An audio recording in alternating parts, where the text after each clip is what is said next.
Jangan lupa subscribe YouTube channel Metro TV News dan jangan lupa nyalakan notifikasinya. Pemirsa, istri Irjen Pol Verdi Sambo, Putri Chandrawati masih belum memenuhi panggilan LPSK. Padahal Putri Chandrawati meminta perlindungan ke LPSK. Saya akan membahasnya bersama dengan Ketua Lembaga Perlindungan Saksi dan Korban atau LPSK, Hasto Atmojo Suroyo, dan Kuasa Hukum Istri Irjen Verdi Sambo, Irwan Irawan. Selamat malam Pak Irwan, Pak Hasto. Selamat malam. Oke.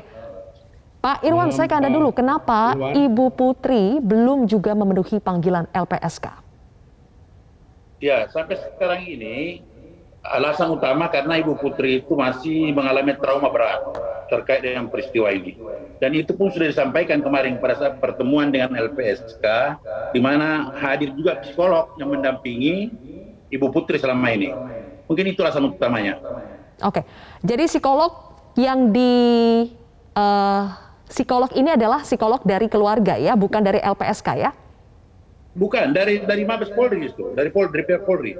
Pendampingan psikolog ini dari Mabes Polri membenarkan bahwa Ibu Putri masih dalam kondisi trauma berat. Nah, Pak Hasto, apakah dari LPSK menerima keterangan ini? Apakah bisa menerima kondisi Ibu Putri yang disampaikan oleh psikolog Mabes Polri? Ya, begini, yang pertama kami maklum lah kalau Bu Putri ini mengalami trauma berat ya, karena memang peristiwanya ini sangat dramatis.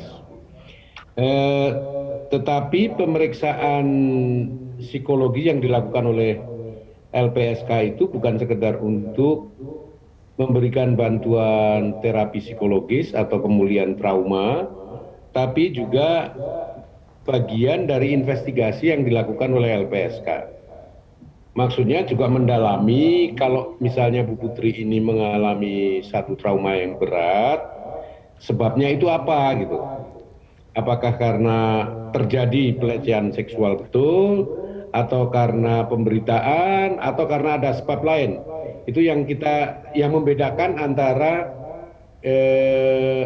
asesmen psikologi untuk pemberian bantuan pemulihan dengan asesmen psikologi untuk investigasi. Oke. Jadi diperlukan asesmen psikologi dan juga asesmen lainnya untuk mengetahui apakah layak atau tidak mendapatkan perlindungan dari LPSK, begitu ya Pak? Betul, karena kalau untuk asesmen psikologi yang sifatnya bantuan saya kira sudah cukup, itu psikolog yang disediakan oleh Polri kan cukup banyak. Artinya kalau mau memulihkan kondisi psikologi Bu Putri saya kira sudah lebih dari cukup. Tetapi untuk kepentingan LPSK kan asesmen psikologi ini bagian dari investigasi, Mbak. Jadi termasuk untuk mengetahui apa penyebab trauma ini. Ya, oke. Pak Irwan, jadi kehadiran Ibu Putri di LPSK ini menjadi penting ya, karena kan kita juga ingin tahu Ibu Putri ini sebetulnya meminta perlindungan kepada LPSK, dari perlindungan dari siapa dan karena apa? Itu belum terjelaskan. Bagaimana Pak Irwan menjawab ini? Jadi gini Mbak, prosesnya ini sudah kami sampaikan secara tertulis kepada LPSK untuk memberikan perlindungan. Karena dalam hal-hal tertentu itu memang Ibu Putri ini punya keterangan dan sifat keterangan ini sangat penting dalam perkara ini. Olehnya itu dari awal kami minta perlindungan ke LPSK. Nah selanjutnya memang LPSK ini diharapkan proaktif karena ini sudah lama. Dari tanggal 14 Juli kami sudah menyampaikan surat secara tertulis. Walaupun sebenarnya secara tidak tertulis pun itu harus LPSK aktif, bisa mendapatkan keterangan dari pihak-pihak yang membutuhkan perlindungan.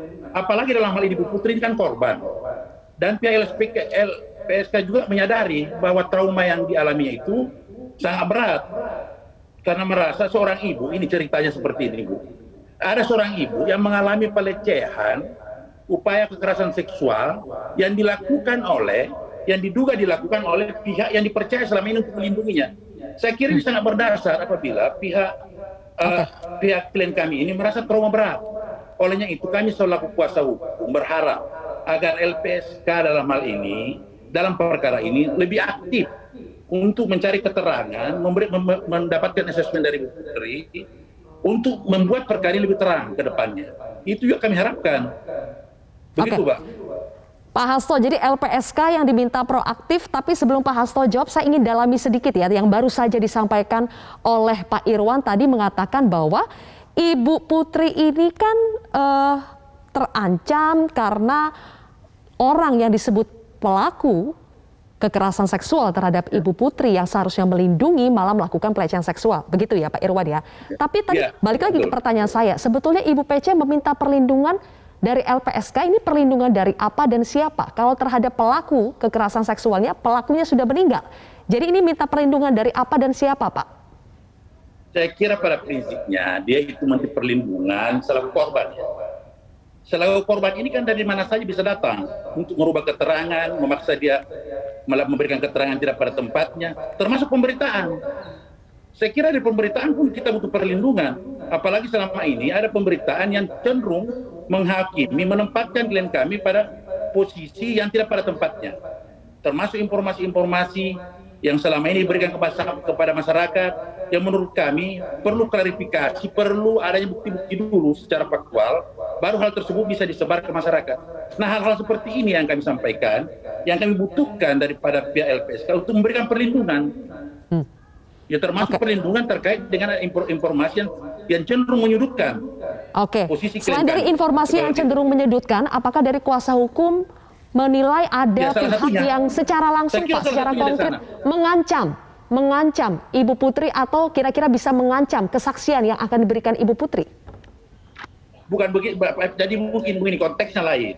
Bukan dalam hal mengancam. Dari undang-undang pembentukan LPSK ini sudah dijelaskan bahwa ada jaminan perlindungan terhadap saksi korban yang memiliki peran penting.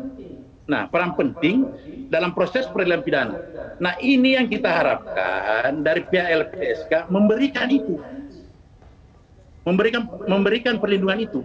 Ya, termasuk tadi saya sampaikan bahwa di luar pun, di beberapa negara, lembaga yang sama itu bisa melarang pemberitaan terkait dengan peristiwa yang terkait dengan kekerasan seksual misalnya. Itu lembaga seperti LPSK ini punya kewenangan seperti itu. Nah, hal-hal seperti ini yang kami minta kepada LPSK bisa memberikan perlindungan kepada klien kami, khususnya keberadaan dia sebagai korban yang dapat memberikan yang sifat keterangan ini sangat penting dalam suatu peristiwa. Baik. Nah, itu yang kami sampaikan. Perlindungan itu sebetulnya bisa diberikan Pak Hasto ya, asalkan memang memenuhi kriteria asesmen dari LPSK. Nah, masalahnya sekarang Ibu Putri belum memenuhi panggilan dari LPSK dan LPSK lah yang diharapkan sekarang oleh kuasa hukum bisa proaktif mendatangi Ibu Putri. Bagaimana itu Pak Hasto? Kami ini sudah bertemu dengan Bu Putri 1 kali. Tetapi tidak ada keterangan yang bisa disampaikan oleh Ibu Putri karena kondisi psikologisnya ya. Kemudian kami bersurat dan meminta kehadiran beliau pada tanggal 27 hari Rabu pada waktu itu. Tapi kemudian penasihat hukumnya mengatakan memang belum bisa menghadiri untuk dimintain keterangan.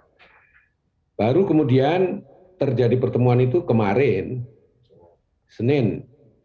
Tetapi itu pun pertemuan dengan penasihat hukum dan psikolog yang mendampingi Ibu Putri, bukan dengan Ibu Putri.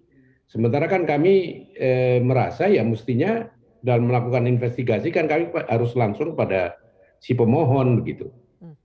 Karena apa? Karena asesmen psikologis maupun yang lainnya itu sebenarnya adalah bagian dari investigasi. Makanya tadi saya katakan kalau memang trauma itu kami akan mendalami traumanya ini karena apa? Apakah karena kekerasan, betul karena kekerasan seksual atau karena pemberitaan atau karena apa?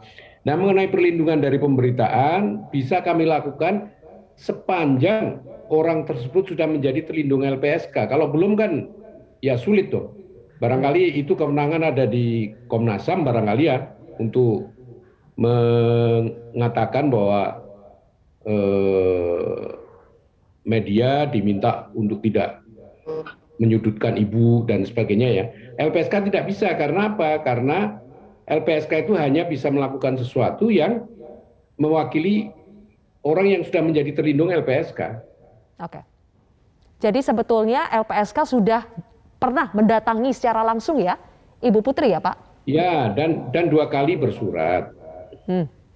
Mendatangi yang pertama kali itu Pak, sempat bertemu tatap muka atau bagaimana Pak?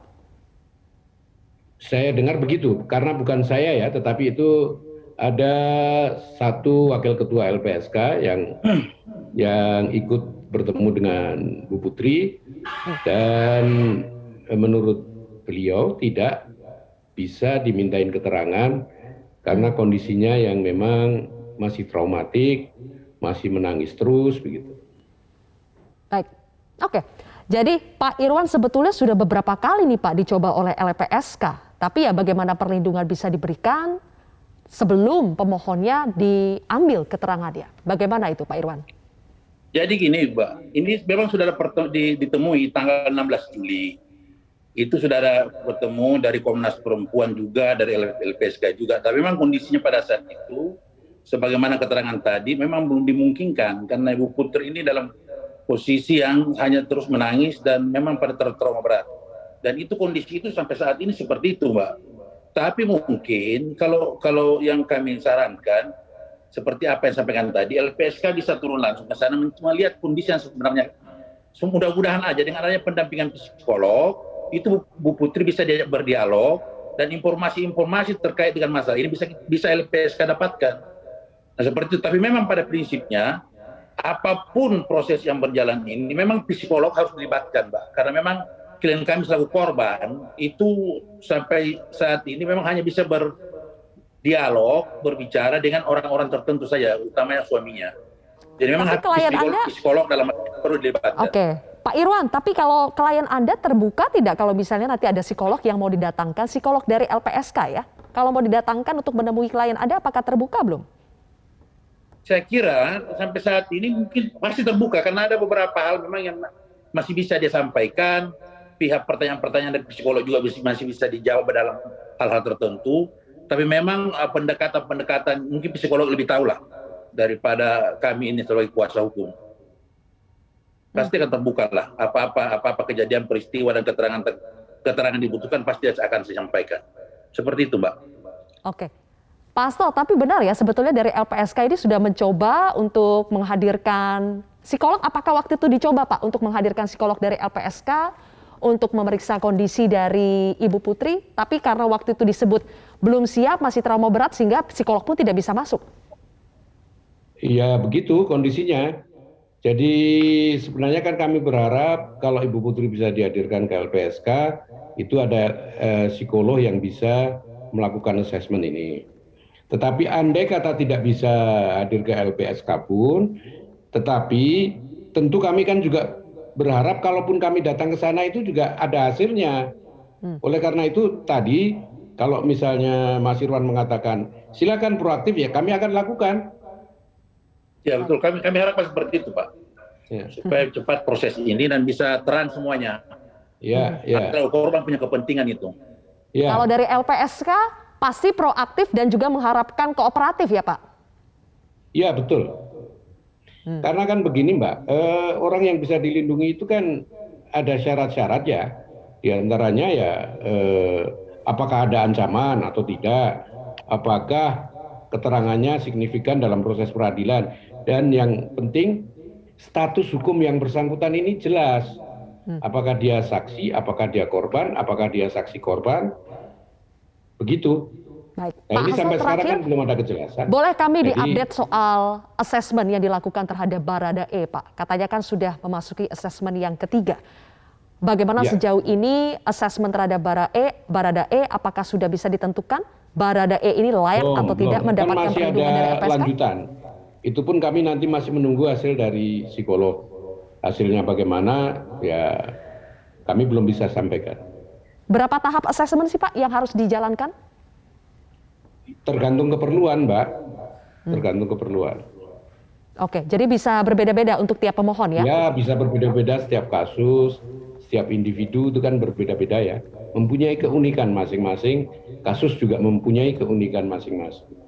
Baik, oke, kita tunggu bagaimana kelanjutannya. Terima kasih Pak Hasto dan juga Pak Irwan. Terima kasih sudah hadir bersama kami di Prime Time News hari ini.